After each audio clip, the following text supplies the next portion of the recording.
Hi, folks. I'm Mark Andrejevic. I'm a professor in the School of Media, Film and Journalism at Monash University in Melbourne, Australia. And I'm going to be talking to you today about the notion of automated surveillance. And I think this is a useful topic, or I hope it is, because I'm going to argue that the way that we tend to think about the relationship between surveillance and power undergoes certain reconfigurations when automated media and automated systems are coupled to surveillance practices. And I don't think that, I'm not arguing that this is a wholesale replacement of existing ways of thinking about the functioning of surveillance, but I'm arguing there are some things to take into consideration when we look at the incorporation of these automated systems. So I'm going to start by saying a little bit about how we get to automated surveillance. And I'm going to invoke this notion of what I call cascading logics of automation. When we build out information collection infrastructures that collect huge amounts of data, often passively, um, uh, they generate so much information. The only way to make sense of it is through automated data processing systems. And then once that happens, that pushes in the direction of automated response. So I think, once you start to build out the types of interactive infrastructures that we've created, you kind of move logically in the direction of automated response based on these surveillance practices. And so I'm going to say a couple of things about characteristics of automation and use that to organize how I think about automated surveillance. I'm going to argue that these tendencies are associated with the implementation of automated media more generally. And I'm going to use this concept of bias, which I borrow from the theorist, Canadian theorist Harold Innis, who writes, you may have encountered some of his work, who writes about the bias of communication. And he's interested in the ways in which particular media technologies coexist with and reinforce strategies of power in particular historical and social contexts. So, for example, he looks at the ways in which light, readily transportable but perishable media, forms of media, such as papyrus, for example,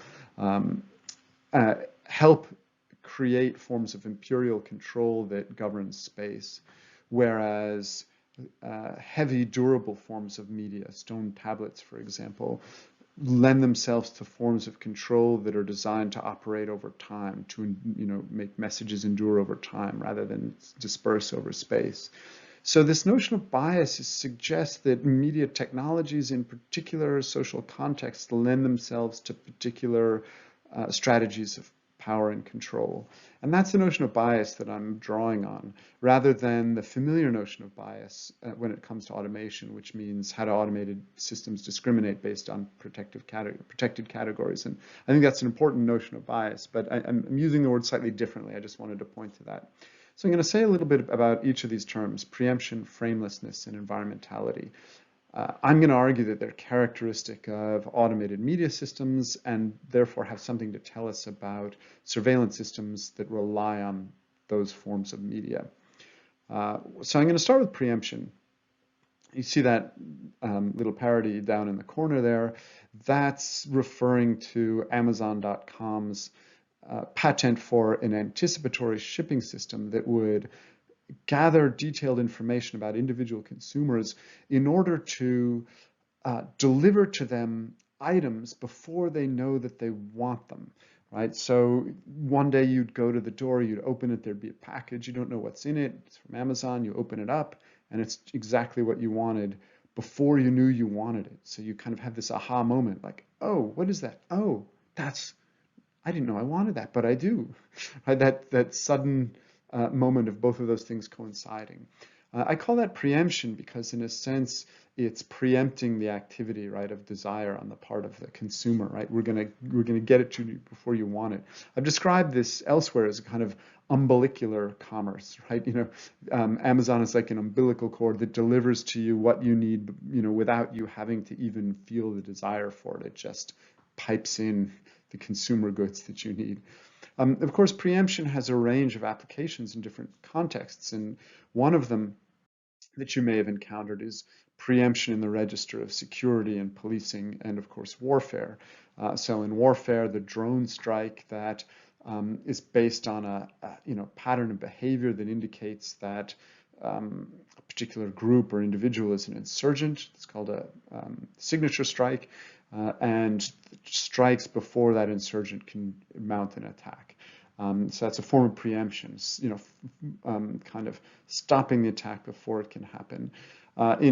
And I want to talk a little bit about that temporality, because of course there's a strange paradox in there, right?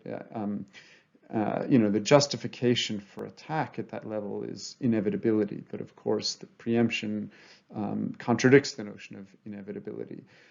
But there's something else about the temporality that I want to talk about, and that's the kind of nick-in-time character of this type of preemptive intervention. And you can use the example of predictive policing. This is a video news story about Predpol, one of the first predictive policing systems, computer-driven and data-driven, to get a lot of attention and to be implemented in major metropolitan areas like Los Angeles. So I'm going to show you that, and I just pay attention to the temporality, how the intervention takes place. And so I'm going to just play the video, and then I'll talk a little bit about it. So I'm going to code 100 in the area. At roll call in the Foothill area of Los Angeles, where UCLA tested the program in 2011. So today we're going to hand out the predictive policing maps. Officers receive maps showing the areas of predicted activity for the next shift. Red boxes on the map highlight the hotspots, areas measuring 500 feet by 500 feet that will require extra patrols. So the officers know that's the highest probability area where they should be looking for a crime to be committed. And we ask them to get in there and disrupt the crime from occurring, or deny the criminal the opportunity to commit the crime.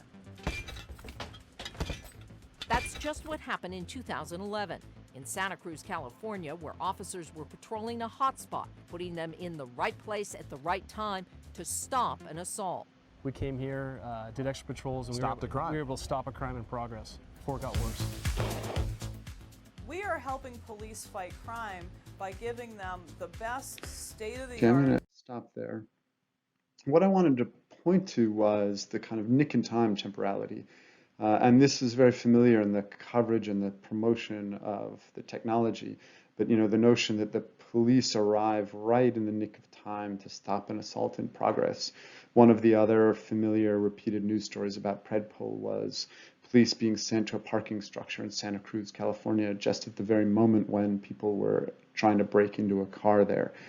That just-in-timeness gets to a particular aspect of the temporality of preemption, that you kind of stop it as it's happening, because that shows that it was going to happen and kind of proves that you have to intervene and stop it. But I'm going to say a little bit more about that later.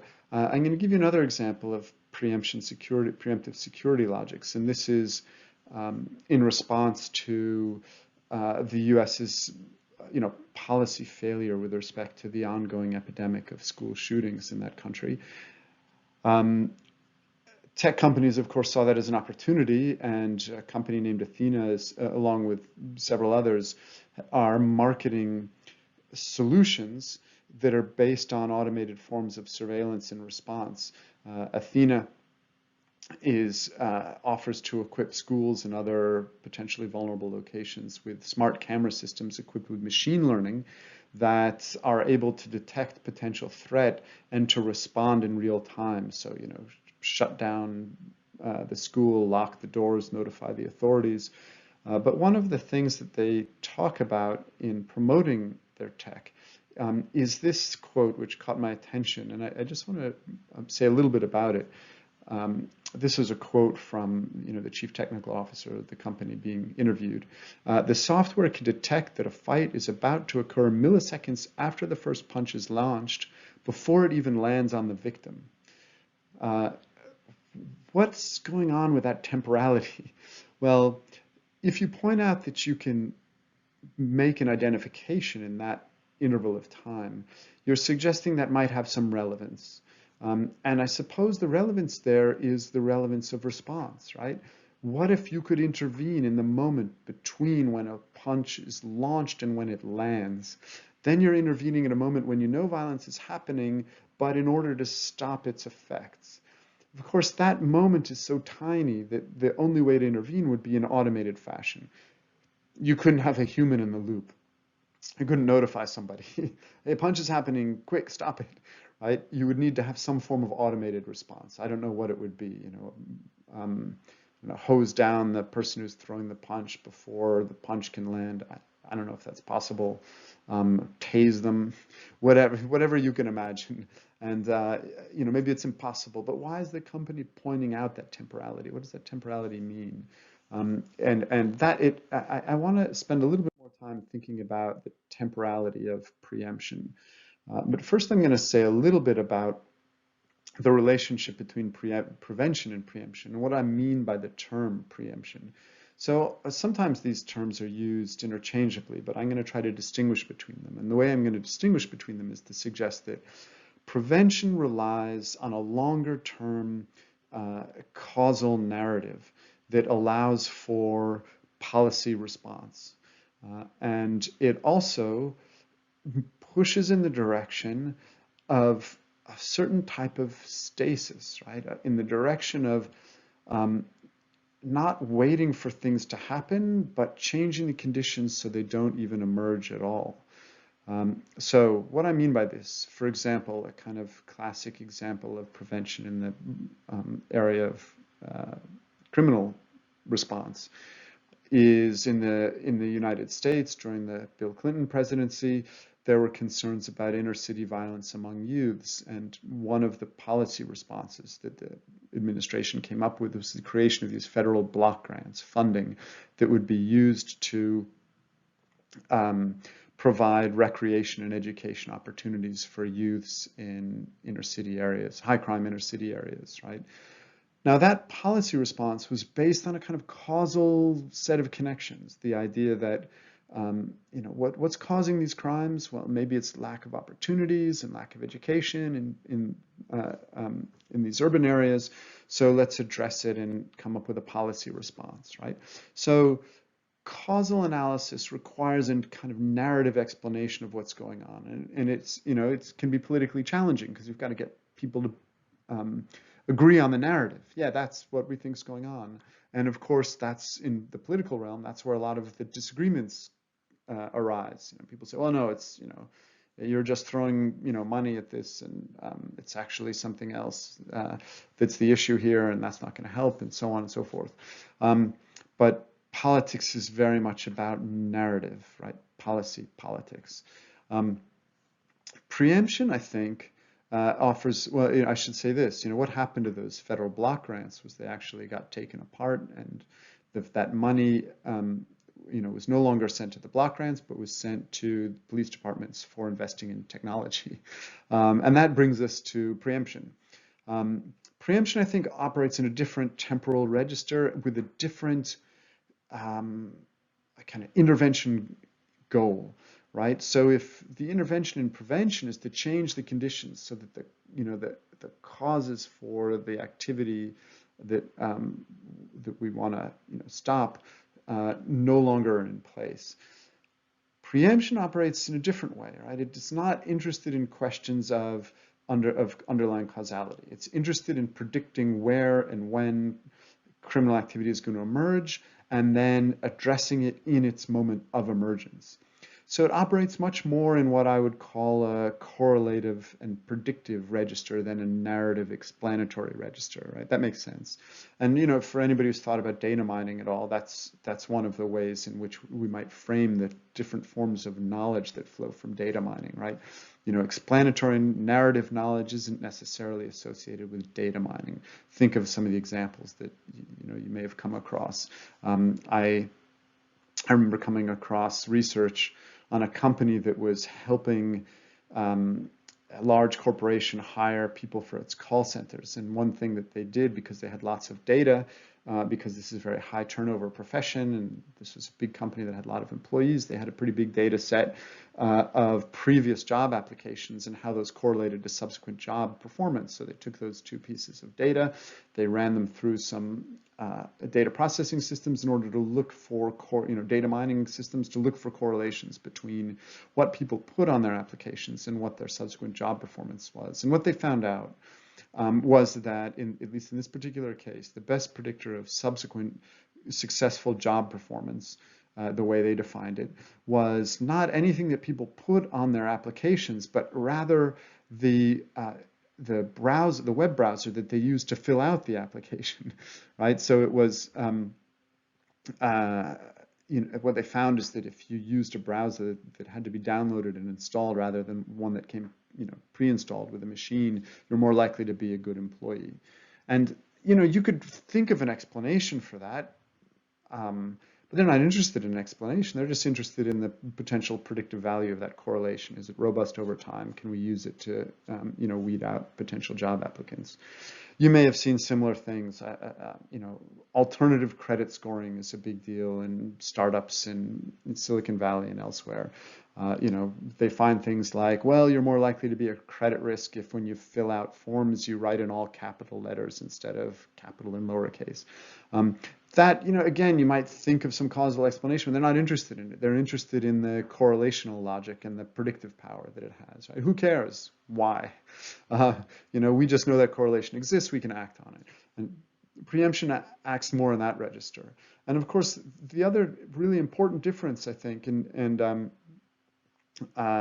is that if prevention, tries to change conditions so the crime doesn't, even emerge, preemption imagines crime is inevitably going to emerge and that you just have to stop it in the nick of time. So if one relies on a logic of a kind of stasis, and I'm going to call it deterrence, the other relies on constant ongoing intervention. There's a crime over there, stop it. There's a crime there, crime there, crime there, crime there. Whereas prevention imagine, wait, how can we just lower crime? So you can see the distinction between these two approaches.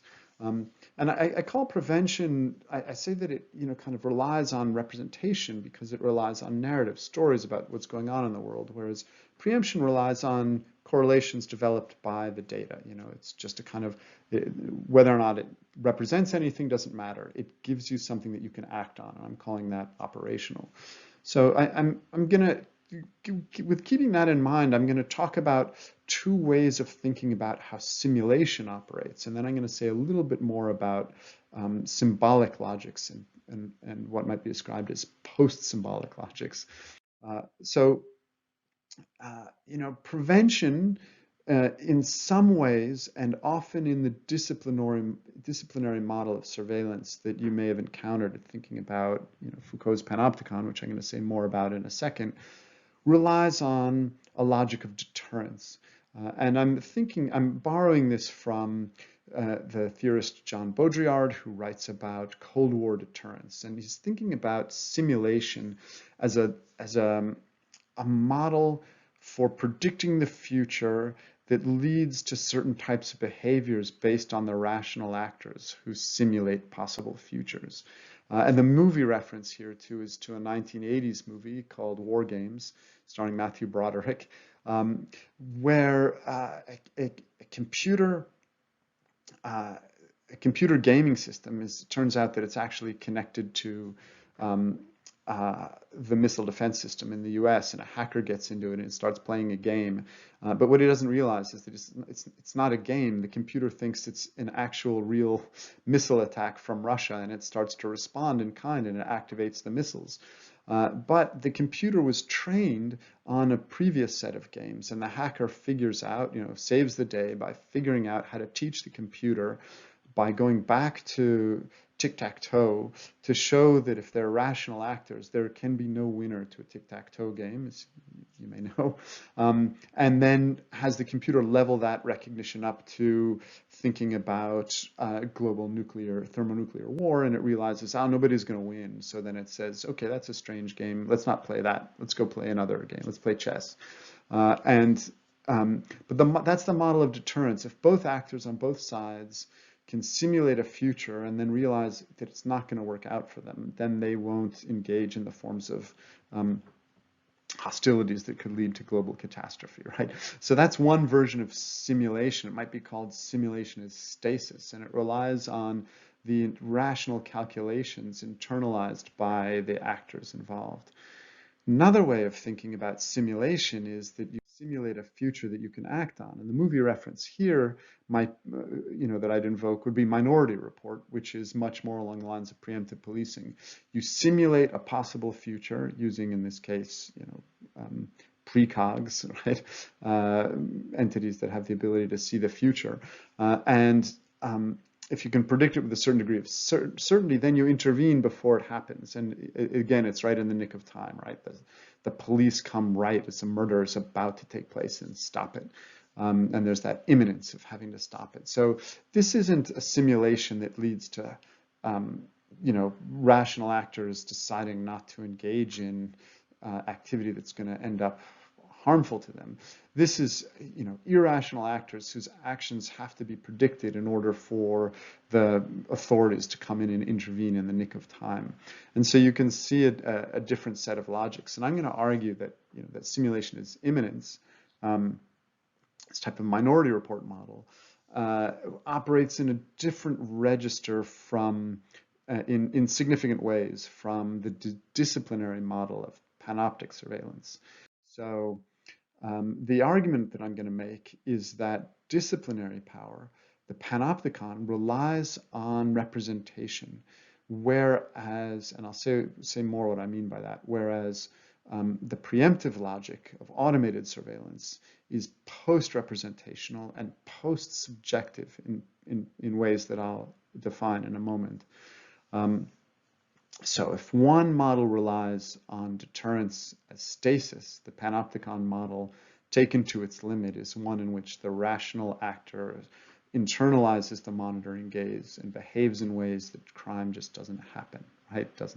The preemptive model doesn't rely on that type of rational calculation on a subject who internalizes disciplinary norms, but actually predicts that the irrational actor or the non-rational actor, or doesn't really matter, that the actor is going to engage in an act and tries to stop it before it happens, right? So when I say that the panopticon relies on representation and a certain kind of efficiency of the symbolic, I'm thinking of that quote from Foucault's analysis of Bentham's panopticon, where Foucault says, being watched all the time for the purposes of disciplinary control is at once too much and not enough.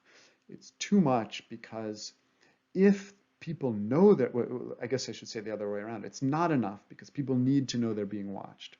If they know they're being watched, or they think they're being watched, or they imagine they could be being watched, you don't have to watch them all the time because they'll behave, right? That's the symbolic logic of the panopticon. And of course, Bentham in the panopticon papers thinks about the panopticon in the register of the spectacular, the spectacle of the tower in the middle, even if there isn't an inspector in it, once the panopticon is well functioning, will have a deterrent effect and, will make disciplined prisoners behave because of the possibility that they could be being watched, right? And the panopticon itself was supposed to be a spectacle, right? He imagined people were going to come from miles around to see the efficient operation of the monitoring machine. Of course, we encounter this notion of the symbolic efficiency of the warning about surveillance when you enter a store and there's that sign that says, smile, you're on camera. There may not even be a camera there. You may not be being watched at all, but the possibility that you could be is meant to have that disciplining effect upon you, right? You've got to internalize the imperatives of the monitors. I better behave because I could be being watched. It doesn't even say that, right? It just assumes you'll make that connection. If you think about post-symbolic forms of automated monitoring, I think you could take that Foucauldian phrase and turn it around, right? From the perspective of automated surveillance, the panopticon is at once too much and not enough. It's too much because you actually don't need to know that you're being watched. And in fact, it might work better if you don't know, because you will behave in ways that are not affected by the surveillance apparatus that might give better purchase on what your future behavior is going to be. And it's not enough because in the preemptive model, you need to be watched all the time. And of course, that can only happen in the context of automated media, right? Bentham's utilitarian model of the panopticon was meant to address the problem of total monitoring, which is it's expensive. And, if you want people to be watched all the time, you're going to have to have a huge monitor apparatus, lots of people working on it. But if you could have this neat apparatus, it could function in a way that was less expensive and didn't require that many resources. But automated surveillance changes the resource calculation. Wait, it's cheap to monitor people all the time. Maybe we can just do it all the time, and we don't have to worry about this kind of disciplinary, are these subjects going to be rational, calculating subjects who internalize discipline or not? Dispense with that, because they're worried that many subjects are not. But watch them all the time so you can predict when they're going to misbehave. And there's a flip side to it. If you think about Amazon, you can also predict when there are going to be opportunities, right? So it's both punishing and making productive and consumption oriented. So why preemption? Why do we see this shift? Well, there are probably a number of reasons, and that might be something interesting to talk about, but I suggested a few here. The very challenges faced by policy approaches that rely on explanation and causality in the context of a kind of breakdown of political consensus and increased forms of political polarizations. It's much harder, I think, even these days than it might have been at some other times historically, to get people to agree on the narrative causal story that would allow for prevention. And of course, in the post 9/11 era, there's also a changing calculus about the ways in which the threat is perceived. The notion that there's a kind of category of actors that are not amenable to the disciplinary logics of the internalization of the monitoring gaze. You can monitor them, you can tell them they're being monitored. They still might not, internalize that form of discipline. So kind of undisciplinable subjects, kind of haunt that imaginary.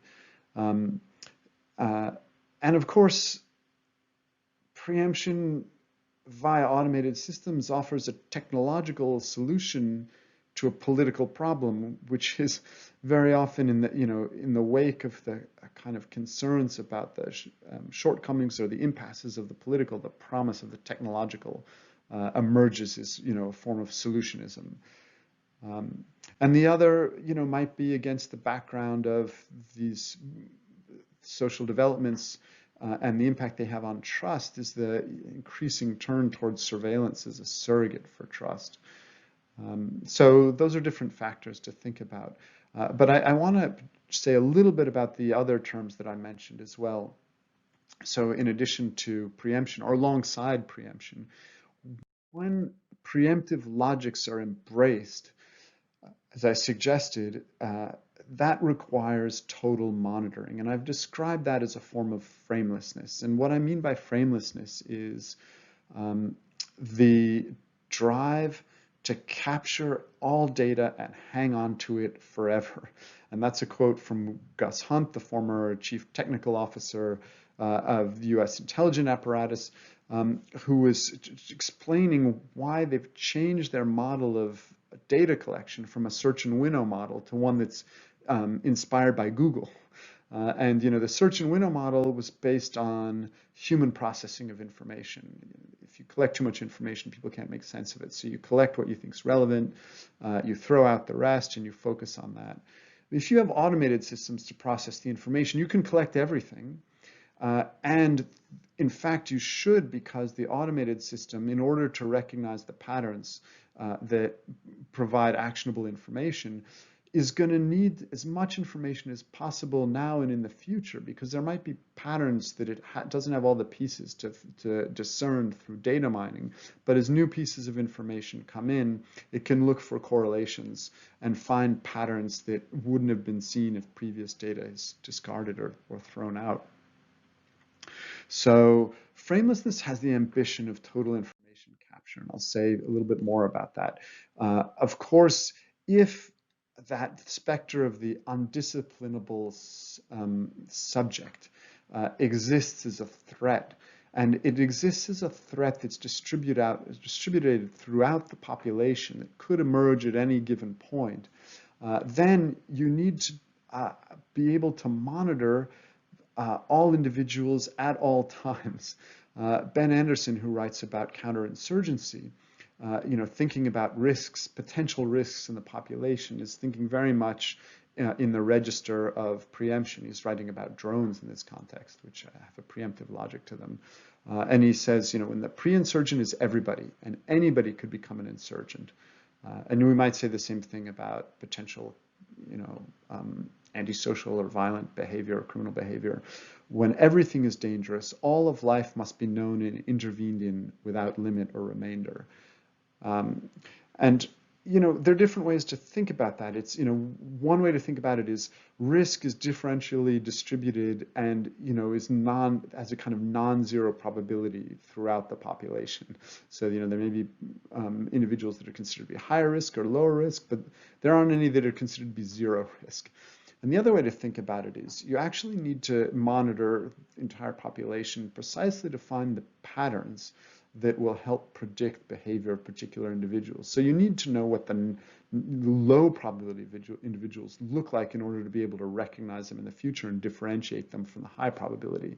So it's not necessarily that everyone is a suspect, right? It's that the target isn't everybody.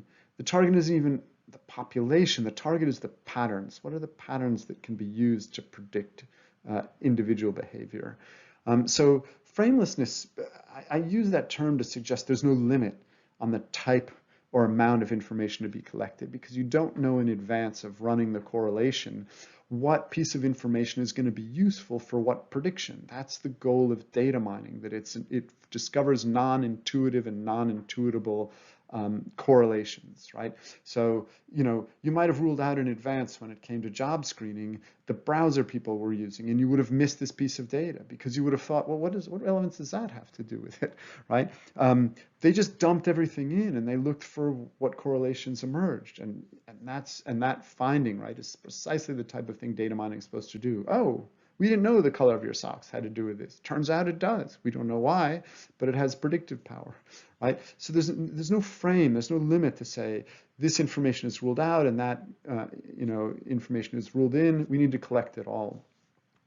And the other reason I think frameless is might be useful is because there's also no frame on what information collected for one purpose, whether its relevance, might be delimited from other purposes. Well, we collected it for this over here, but maybe it'll have uses over there. So there's not a frame which says this information for this purpose, that information for that purpose.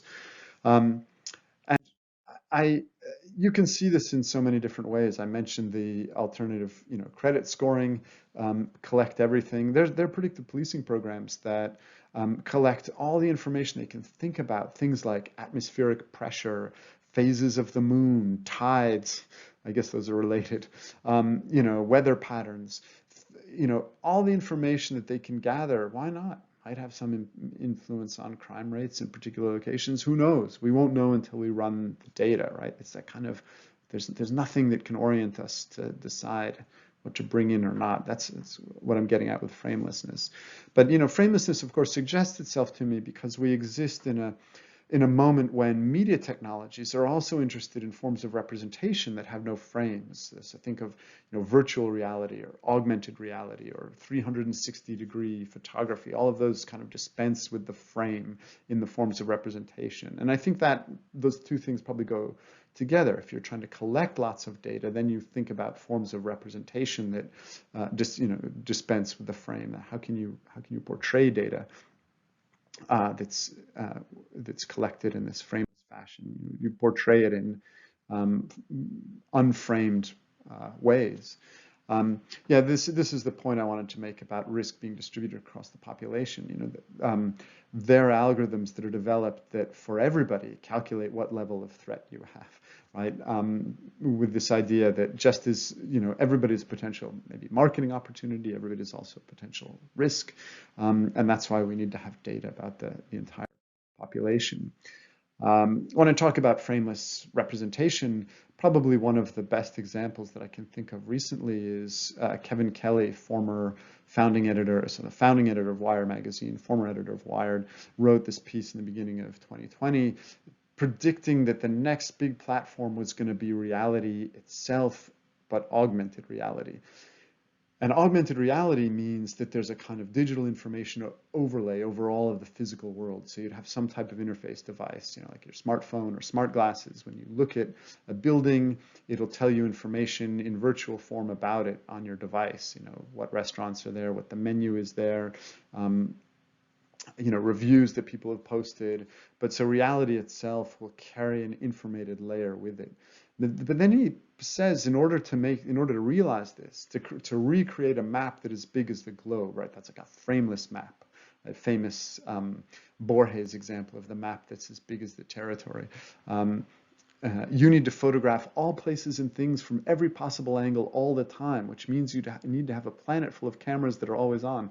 That's a fantasy of total frameless surveillance. Everything's being monitored all the time in order to make this system work. That's what I mean by frameless, right? And the fantasy there is if you can collect all that information, then you can predict what's going to happen. That's the the relationship between preemption and framelessness.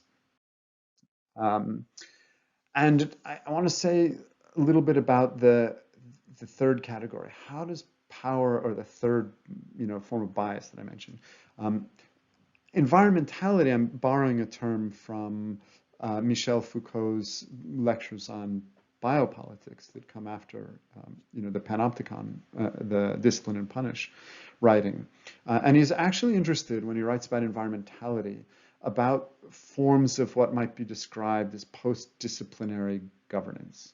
And I think that really aligns with what I've been describing as this kind of post-subjective, post-symbolic, or post-representational forms of control.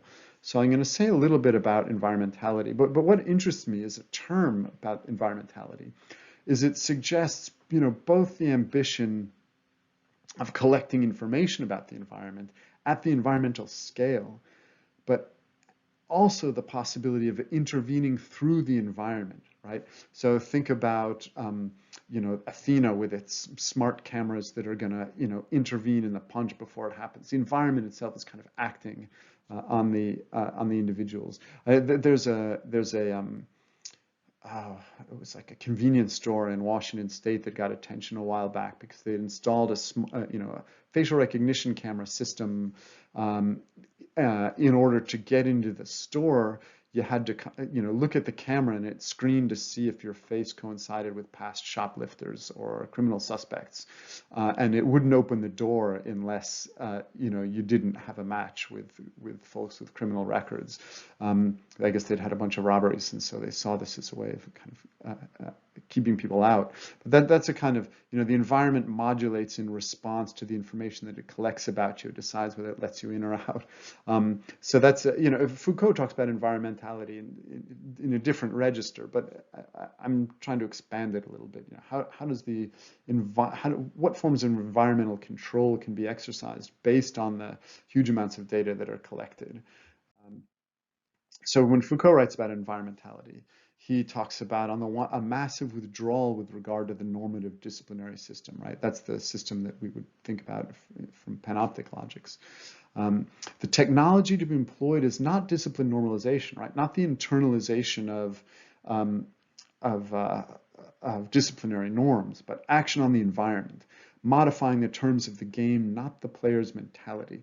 Right? This might be more familiar, and if you think about the economics, the economist who won the prize for his nudge theory, right? I'm not trying to get people to internalize disciplinary logics like eating more healthy, but just change the arrangement of food in the cafeteria so that they end up, just taking it's easier to get the healthier food, right? Change the rules of the game, change the environment. And of course, taken to the extreme, I suppose we might extend that, if you talk about the terms of the game or action on the environment or action through the environment, it might reach to the things that I've been talking about in the register of preemption, right? It's not up to the subject, the mentality of the subject. It's up to how the environment is going to respond and intervene through various forces and factors.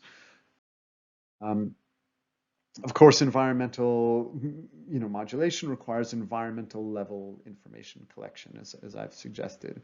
And so, you can see this tendency to capture more and more information. There's a company called Persistent Surveillance Systems in the US, which has been hired by some wealthy people in Baltimore to fly over the city and capture high resolution images of the city 24 hours a day.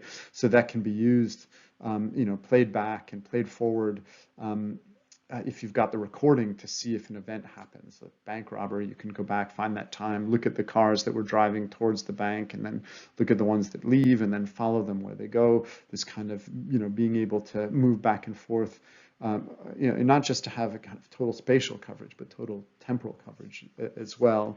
And of course, the development of these devices that are, I think you might call them frameless information capture devices. I'm intrigued. I was trying to think, what type of recording device would a kind of frameless, data capture device look like? It might be distributed sensors of all kinds everywhere. But if you take it to the limit, you may have come across this kind of fantasy of smart dust, these tiny particles that could be embedded with sensors and then spread through the air. So kind of the air that you move through would be a sensing device. And it could detect motions, it could detect body surface temperature, changes in air pressure. It could create images of interior spaces just based on the relationship between the particles as they flow through the air. So you could kind of see through walls and, as long as they could relay information back to some kind of command center. But, the ambition is to collect just environmental level information. So I don't know, that's something to kind of, maybe think about what it means to capture information on the environmental level, to turn the environment itself into a sensor. The Internet of Things might be pushing in that direction. So I'm going to wrap it up by offering some conclusions. And as you can tell, I hope, one of the things that I argue is that the ambition of total data collection, of framelessness, is an impossible one. And yet it structures a lot of the technological imaginary. Think of Kevin Kelly and his, predictions for the future of augmented reality. What he's describing, the ability to photograph everything all the time, has a kind of built-in, bad infinity in it, right? You have all the cameras in there, but then you're gonna have to document the cameras that are taking the pictures all the time, right? And how are you going to document the cameras that are taking pictures of the cameras?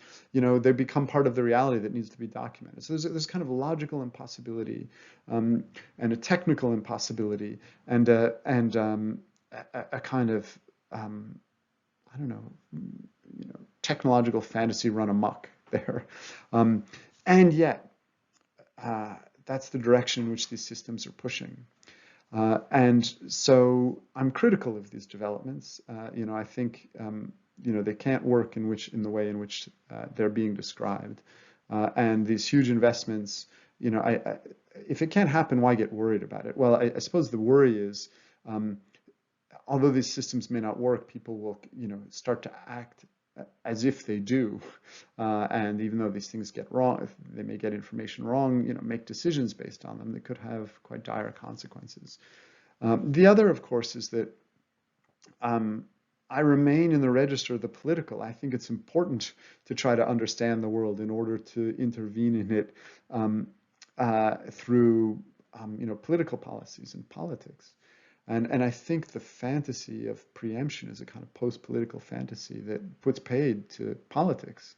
And I think we need politics. We need to have that kind of discussion about the world. The rhetoric of imminence that's associated with preemption, I think, reduces the time and space for deliberation. Once you find out that this threat exists, you've got to act on it. It becomes imminent because it can be detected in the future, and that brings that threat into the present. And then once it's in the present, you've got to act on it.